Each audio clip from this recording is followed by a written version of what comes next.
Good evening, everybody. This is your favorite aspiring classicist here, a wandering author, reminding you that we're all the authors of our own lives.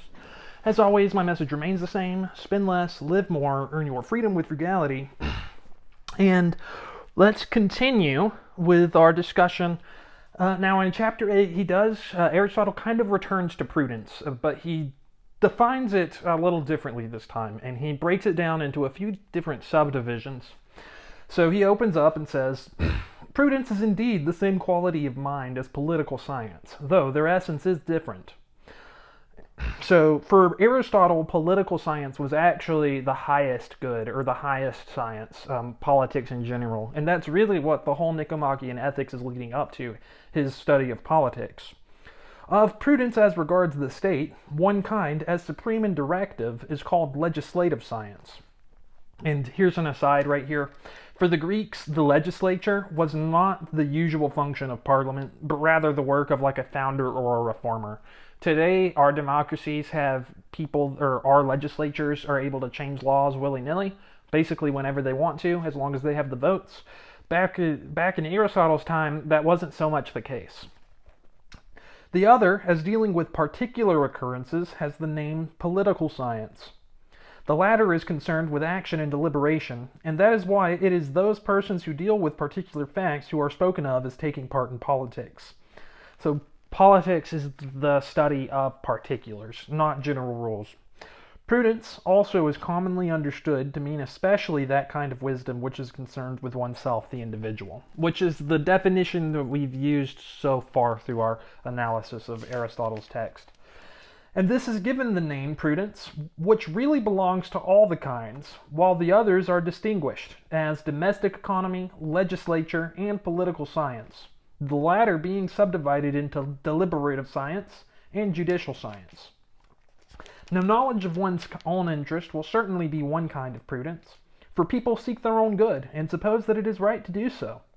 Hence, this belief has caused the word prudent to mean those who are wise in their own interest. Yet, probably as a matter of fact, a man cannot pursue his own welfare without domestic economy and even politics. Although the young may be experts in geometry and mathematics and similar branches of knowledge, we do not consider that a young man can have prudence. So, prudence is something that you develop with experience. The reason is that prudence includes a knowledge of particular facts, and this is derived from experience, which a young man does not possess. For experience is the fruit of years.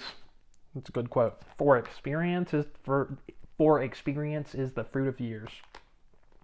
And here he's about to give us 3 divisions of wisdom. One might indeed further inquire why it is that though a boy may be a mathematician, that's one, he cannot be a metaphysician or a natural philosopher. 3. So mathematics, metaphysics, and natural philosophy are the 3 branches of wisdom back in Aristotle's day.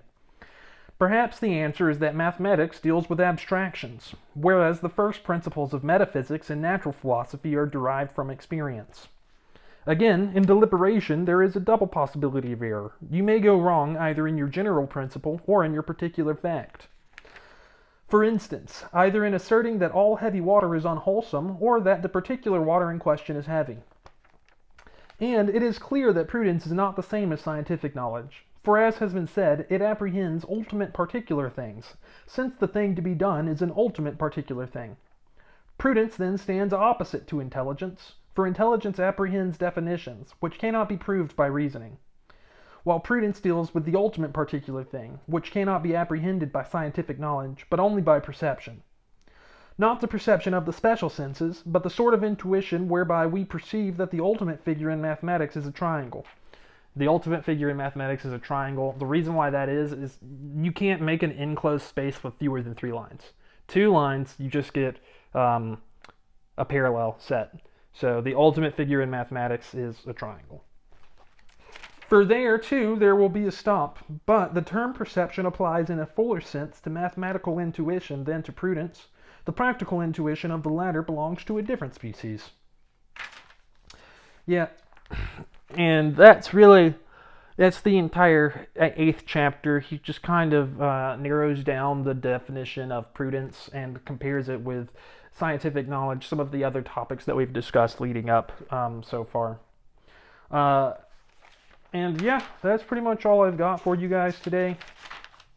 Obviously, prudence is important. Practical wisdom is always going to help you. As always, spend less, live more. What are y'all doing in order to inspire, uplift, and empower your local community today? Because this world isn't changing unless we all do our part. You can count on me to do mine daily. Till next time, I love y'all.